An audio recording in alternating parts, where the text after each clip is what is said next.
आप तमामी हाज़रीन नाज़रीन व सामईन का खैर मकदम है आपके अपने ही YouTube channel A to Z info पर। दोस्तों, आज हम डिस्कस करेंगे सीटेट के कुछ इंपॉर्टेंट फैक्टर्स जो आपके पेडागोजी में सवाल बनते हैं। हम सीटेट पेडागोजी के ऑब्जेक्टिव क्वेश्चन नहीं करने जा रहे हैं, बल्कि सब्जेक्टिव क्वेश्चन कह सकते हैं इसे। हम सब्जेक्टिव फैक्टर्स को समझेंगे ताकि ऑब्जेक्टिव करने में आपको आसानी हो। यहाँ पे कुछ फैक्टर्स को हम समझेंगे। हम एक क्लास जो है 1 घंटे का 2 घंटे का नहीं ले रहे हैं। ये छोटा छोटा क्लास होगा बट काफ़ी यूज़फुल होगा। इसमें जो फैक्टर्स बताए जाएंगे, कल का जो क्लास था काफ़ी दोस्तों ने पसंद किया, जिसमें 10 से ज़्यादा हमने पॉइंट्स को बताया जो कि आपकी सीटेट के एग्ज़ाम उर्दू का जो लैंग्वेज होता है उसमें पूछा जाता है। दोनों फैक्टर्स को अगर आप याद कर लिए हैं या नहीं देखे तो प्लीज़ वीडियो को देख ले, वो काफ़ी फ़ायदा होगा। तो आज जो हम यहाँ पे समझेंगे वो हमारा होगा ज़बान की आमोज़िश और इक्तिसाब। आमोज़िश किसे कहते हैं और इक्तिसाब किसे कहते हैं, इन दोनों में फ़र्क क्या है, यहाँ से सवालात कैसे बनते हैं, या बच्चे जो आमोज़िश और इक्तिसाब करते हैं तो उनके पास जब वो स्कूल जाते हैं तो कितने ज़बान सीख जाते हैं, या आमोज़िश का असर क्या है, इक्तिसाब का असर क्या है, ये सारी चीज़ें देखेंगे। क्योंकि ज़्यादा अगर करेंगे तो बातें समझ में नहीं आएंगी, थोड़ा थोड़ा करके हम करेंगे। और अगर आप फुल प्रिपरेशन करना चाहते हैं तो आपको कॉन्टैक्ट नंबर लास्ट में दिया जाएगा, वहाँ पे आप कॉन्टैक्ट कर सकते हैं। और ये पीडीएफ ग्रुप में डाल दिया जाएगा, जो सीटेट का ऑफिशियल ग्रुप बनाया गया है वहाँ पे पीडीएफ डाल दिया जाता है, तो वहाँ पे जो लोग हैं वो एक्सेस कर लेंगे। अगर आप भी कंप्लीट प्रिपरेशन करना चाहते हैं तो दिए गए नंबर पे कांटेक्ट करके पता कर सकते हैं।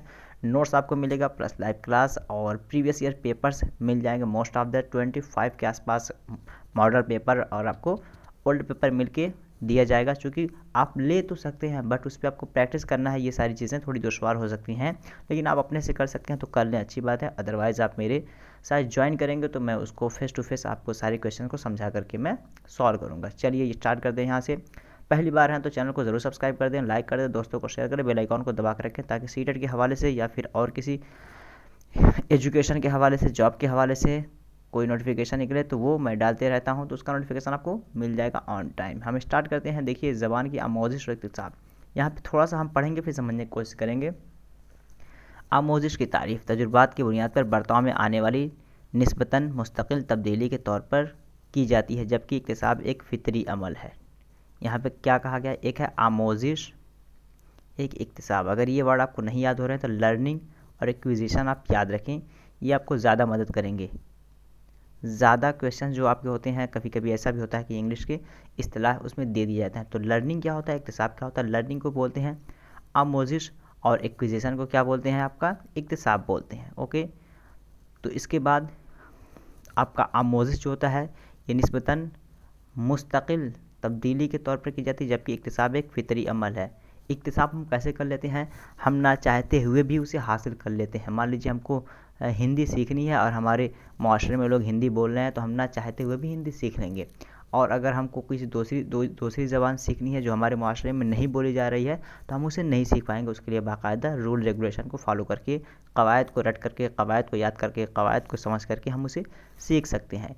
यानी फ़ितरी के बारे में बताया यार। फ़ितरी यानी जो आपका इक्तिसाब है, यह अमल पैदाइश के बाद से ही शुरू हो जाते हैं। यानी इक्तिसाबी अमल जो है पैदाइश के बाद ही से शुरू हो जाता है और बच्चा तकरीबन 4 साल की उम्र तक अपनी मादरी ज़बान का इक्तिसाब कर लेता है।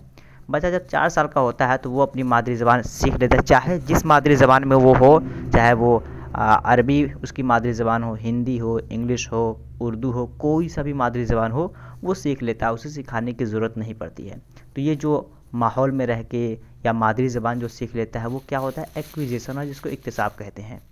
इस पर हम एक वीडियो बना चुके हैं बट यहाँ पे एक चैप्टर है, इस पर हम समझेंगे और यहाँ पे और दीगर फैक्टर्स को भी समझने की कोशिश करेंगे। बच्चे स्कूल आने से कबल एक से ज़्यादा ज़बानें सीखने लगते हैं। स्कूल जब बच्चा आता है तो एक ज़बान तो सीख कर आता है, उसके अलावा कोई दूसरी ज़बान भी सीख लेता है। मान लीजिए किसी बच्चे की हिंदी मादरी ज़बान है तो वो उर्दू या इंग्लिश सीखता है, जिसकी उर्दू है वो हिंदी या इंग्लिश सीखता है। तो स्कूल जब बच्चा आता है दूसरी ज़बान सीखने के काबिल हो जाता है वो। तो दूसरी ज़बान जो सीखने के काबिल होता है वो क्या कहलाता है, वो आमोज़िश कहलाता है, लर्निंग कहलाता है। जो मादरी ज़बान सीख के आया है, वो कसब करके आया है, एक्वाइज करके आया है, वो इक्तिसाबी ज़बान उसकी कहलाएगा वो। ठीक है, तो यहाँ पे एक बात और जो सवाल डायरेक्ट बनता है, और जब कोई बच्चा पहली बार स्कूल में दाखिल होता है तो वो तकरीबन 5000 अल्फाज जानता है। सवाल डायरेक्ट यहाँ से बनता है कि पेडागोजी का जो आपका सवाल होगा वहाँ बनता है कि बच्चा जब पहली बार स्कूल जाता है तो उसके पास कितने अल्फाज का ज़ख़ीरा होता है। ऑप्शन में रहेगा 3000, 4000, 3500, 5000। तो बिल्कुल 5000 को आप याद रखें, डायरेक्ट यहाँ सवाल बनता है, कोई तब्दीली नहीं होगी। ठीक है, अगला पॉइंट देखते हैं। ज़बान की आमोज़िश का ताल्लुक़ किसी ज़बान को बाकायदगी के साथ जानबूझकर सीखने के लिए किए जाने वाले अमल से होता है। आमोज़िश यानी आपका लर्निंग जो होता है वो किसी कायदा कानून, सोच समझ, होशो हवास में एकदम कंसंट्रेशन बना के हम सीखते हैं। लेकिन यही हम इक्तिसाब कंसंट्रेशन बना के नहीं सीखते हैं, बल्कि ये माहौल के असर से हो जाता है। अक्सर अफराद ज़ू लिसानी या कसीर लिसानी होते हैं। क्या आपने गौर किया, तमाम ज़बानें बचपन से नहीं जानते थे। बहुत सारे लोग अब ऐसे होंगे कि एक ज़बान से ज़्यादा ज़बानें वो जानते हैं। तो क्या वो बचपन ही से सारी ज़बान सीख गए थे? नहीं, बल्कि एक ही ज़बान वो सीखे थे जिसको वो कसब किए थे, या इक्तिसाबी ज़बान कहलाता है। उसके बाद जितनी ज़बानें वो सीखें, आमोज़िश किए, वो लर्निंग किए, कायदा कानून के मुताबिक वो ज़बानों को सीखे। चाहे वो अरबी बोल रहे हों, चाहे वो आप पर्सियन बोले कोई, या फिर इंग्लिश बोले, तो वो सारी चीज़ें कायदा कानून के मुताबिक वो सीखे हैं। एक उनकी मादरी ज़बान होती है जिसे उन्होंने फितरी तौर पर माहौलियाती राब्ते से हासिल किया, जबकि दीगर ज़बानों को बाकायदगी के साथ रस्मी तौर पर सीखता है। रस्मी तौर पे क्या होता है, तो हम देखिए यहाँ पे रस्मी तौर एक रस्मी ज़बान हो गया, एक गैर रस्मी ज़बान। तो आपका आमोज़िश जो होगा ये रस्मी ज़बान होगा, इक्तिसाब होगा गैर रस्मी ज़बान। रस्मी ज़बान का मतलब हो जाता है कि जिस ज़बान को हम कायदा कानून, नियम, फ़ेल, फ़ाइल, मफ़ूल, कार्य, क्रिया, कर्ता, ठीक है, वर्ब, सब्जेक्ट, ऑब्जेक्ट, इन सभी को समझ के हम जो ज़बान सीखते हैं वो आपका रस्मी ज़बान कहलाता है। जिसे हम बगैर फ़ेल, फ़ाइल, मफ़ूल, क्रिया, कर्ता, वर्ब, सब्जेक्ट, ऑब्जेक्ट को समझे बगैर सीख लेते हैं, वो आपका गैर रस्मी ज़बान कहलाता है, जिसे हम इक्तिसाब कहते हैं। आई होप कि आप लोग समझ रहे होंगे। इसके बावजूद भी अगर कुछ डाउट है तो कमेंट करें। नेक्स्ट सेशन जब होगा उसमें हम आपके क्वेश्चन को इंक्लूड करके उसे तफसील करने की कोशिश करेंगे। मादरी ज़बान बाकायदगी से नहीं सीखी जाती। आप गौर करें कि आपने अपनी मादरी ज़बान कैसे सीखी। या जो तालिब इल्म 5 से 6 साल की उम्र में स्कूल दाखिल होता है, क्या उसको ज़बान नहीं आती है? बिल्कुल उसको ज़बान आती है। जो बच्चा स्कूल में दाखिल होता है उसे गैर रस्मी ज़बान, वो ज़बान को इक्तिसाब करके आता है, माहौल में माहौली ज़बान जो होती है वो सीख के आता है। यकीनन उसको उसकी मादरी ज़बान की नौइयत और जुमलों की तश्कील का पूरा इल्म होता है। जाहिर सी बात है, जो बच्चा भी स्कूल आता है उसे एक ज़बान का इल्म कम अज़ कम होता है, लेकिन ये तमाम चीज़ें उसने रस्मी तौर पर नहीं सीखी। यानी कायदा कानून एकदम एक तरह का कह सकते हैं डिसिप्लिन में रह के उसने नहीं सीखी है, बल्कि उनका इक्तिसाब हुआ है। पैदाइश के बाद से ही बच्चे का साबिक़ा मुख्तलिफ़ अफराद से होता है। साबिक़ा कह सकते हैं कि मुलाकात। पैदाइश के बाद बच्चा एक दूसरे से मिलता है, जवान होता है, दूसरे लोगों से मिलता है, तो इस तरीके से वो ज़बानें सीखते जाता है जिनकी वो तक़लीद या नक़ल करता है। उस तक़लीद या नक़ल के नतीजे में वो आवाज़ों,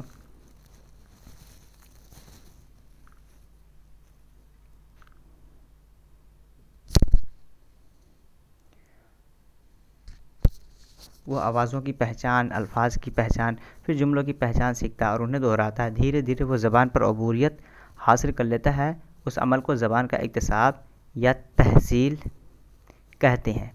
यानी साथ में रहते रहते, ज़ाहिर सी बात है, जो इंसान मान लीजिए कोई सऊदीया चला गया, उसे अरबी नहीं आती है और वो अरबी सीखने के लिए भी नहीं गया, फिर भी वो अरबी सीख जाता है। क्यों? इसलिए कि माहौल है, उसी माहौल में वो रह रहा है, उसके लिए कोशिश नहीं कर रहा है, फिर वो सीख जा रहा है। तो क्या कर ले रहा है, वो एक्वाइज कर ले रहा है, उसे कसब कर ले रहा है, उसे हासिल कर लेता है। तहसील के माने हासिल करना, तो हासिल कर ले रहा है बगैर चाहे हुए उसे। इस तरह ज़बान के हुसूल का नज़रिया मादरी ज़बान से जुड़ा हुआ है, जिसमें बच्चा नीम शऊरी अमल से क़वायद के तईन लाइल्मी रखते हुए, नीम शऊरी कह सकते हैं कि वो पूरा तो सेंसिटिव नहीं है, उसे थोड़ा बहुत इल्म है, फिर भी उस हालत में होते हुए भी वो ज़बानों को सीख लेता है। कौन सी ज़बान? जो माहौलियाती ज़बान हो। एक ज़बान सीख लिया, फिर दूसरे माहौल में चला गया, मान लीजिए कहीं पे संस्कृत ज़बान चलती है, वहाँ पे चला गया, तो वहाँ की भी ज़बान वो सीख जाएगा बगैर किसी कायदा कानून के।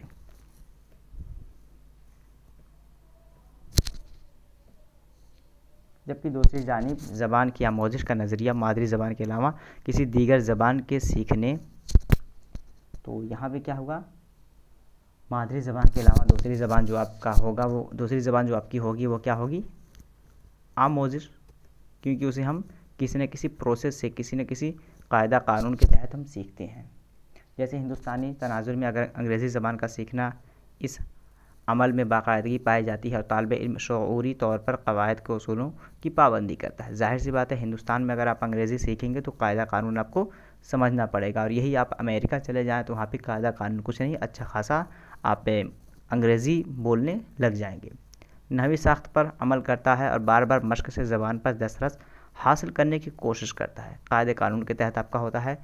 तो यहाँ तक क्या डिक्लेयर हो गया कि हमारा जो इक्तिसाब है, हम माहौल में रह के सीखते हैं, और आमोजिश जो होता है ज़बान का, इक्तिसाबी ज़बान, आमोजिशी ज़बान, इक्तिसाबी ज़बान माहौली ज़बान जो होता है, जो हमारे लोकल में बोला जाता है, और आमोजिशी ज़बान जो होता है, जो हमारे लोकल में ना बोला जाए, कहीं भी बोला जाए, लेकिन उसके लिए कायदा कानून नियम सूत्र बना दिया गया है, उसके अनुसार, उसके मुताबिक, उसके अकॉर्डिंग हम ज़बान सीखते हैं। ये बेसिक फ़र्क है। बच्चा जब स्कूल जाता है तो उसके पास कितने अल्फाज का ज़ख़ीरा होता है, ये ध्यान रखना है आपको, 5000 अल्फाज का ज़ख़ीरा होता है। चलिए थोड़ा सा और देख लेते हैं बेसिक यहाँ पे इसकी तफसील। हमारा आम मुशाहिदा है कि पैदाइश के बाद बच्चे थोड़े अरसे के बाद अपने गिरदो पेश में बोली जाने वाली ज़बान ख़ुद ब खुद बोलना शुरू कर देता है। यह मौजू बहुत दिलचस्प और हैरान कुन भी है कि उसे ना तो किसी ने ज़बान सिखाई, ना वो स्कूल गया। यानी जो उसकी माहौलियाती ज़बान है, इक्तिसाबी ज़बान, फिर उसने ज़बान कैसे सीखी। इससे ये वाज़ह हो जाता है कि ज़बान सीखना एक फ़ितरी अमल है। यानी फ़ितरी अमल जो ज़बान सीखने का है वो इक्तिसाबी ज़बान के बारे में बात की जा रही है, आमोज़ी ज़बान के बारे में नहीं। इतना आप ध्यान रखें, फ़र्क दोनों को वाज़ह रखें। बच्चा यह खुदादार सलाहियत लेकर पैदा होता है। बच्चे के अंदर सलाहियत होती है कि वो नकल करके चीज़ों को सीख सके, यानी जिस माहौल में रहेगा वो सीख जाएगा। इसी वजह से माहौल का असर सबसे ज़्यादा पड़ता है एजुकेशन में। अगर आपके घर का माहौल अच्छा है तो बच्चा पढ़ा लिखा होगा, और अगर नहीं अच्छा है तो कितने ही अच्छे स्कूल में डाल दें वो माहौल उसे नहीं मिल पाएगा। तो घर का माहौल काफ़ी ज़रूरी होता है बच्चों को तालीम याफ्ता बनाने में। बच्चे का माहौल उसकी सलाहियत को परवान चढ़ाने में अहम किरदार अदा करता है। एक ऐसा माहौल जहाँ बच्चों के लिए मोहब्बत, इज़्ज़त और आज़ादी हो, बच्चे को सीखने के अमल में मदद करता है। एक बच्चा अमूमन 4 साल की उम्र तक अपनी मादरी ज़बान सीख लेता है। कितने? 4 साल की उम्र तक अपनी मादरी ज़बान जो है वो सीख लेता है, सारी चीज़ें सीख जाता है। इसी वजह से जब वो स्कूल जाता है तो कितने अल्फाज का ज़ख़ीरा उसके पास हो जाता है? 5000। ये क्वेश्चन घुमा के कई तरीके से पूछा जा सकता है, तो बिल्कुल ये फैक्ट आप याद रखें ताकि यहाँ से कोई क्वेश्चन बने तो आप आसानी से टैकल कर सकें। और 4 या 5 साल की उम्र में दीगर ज़बानों का इस्तेमाल भी सीखने लगता है। यह बात काफ़ी हैरान कुन है, और इस पर मुख्तलिफ़ माहिर नफ्सियात व लिसानियात ने अपने अलग अलग दलाइल और तसव्वुरात पेश किए हैं। तो ये फ़र्क आई होप कि वाज़ह हो गया होगा। काफ़ी डाउट था आमोज़िस, इक्तिसाब, लर्निंग, एक्विजिशन, और बच्चे कितने ज़बान सीख जाते हैं जब स्कूल जाते हैं, एक ज़बान के अलावा दूसरी ज़बान कैसे हम सीखते हैं, माहौल का क्या असर होता है, ये सारे कॉन्सेप्ट्स मेरे ख्याल से अब क्लियर हो गए होंगे। तो यहीं भी हम एंड करेंगे। बट अगर आप लोग कंप्लीट प्रिपरेशन करना चाहते हैं उर्दू का तो कांटेक्ट ज़रूर करें 9839742161 9839742161। इस नंबर पे कांटेक्ट करके पता कर सकते हैं। सीटेट का आपको notes plus live class plus आपको फुल गाइडेंस के साथ प्रिपरेशन कराया जाएगा। तो दीजिए इजाज़त, फिर मिलते हैं नेक्स्ट वीडियो में। तब तक के लिए have a nice day, have a good day, that's all, thank you, bye, खुदा हाफिज़, टेक केयर।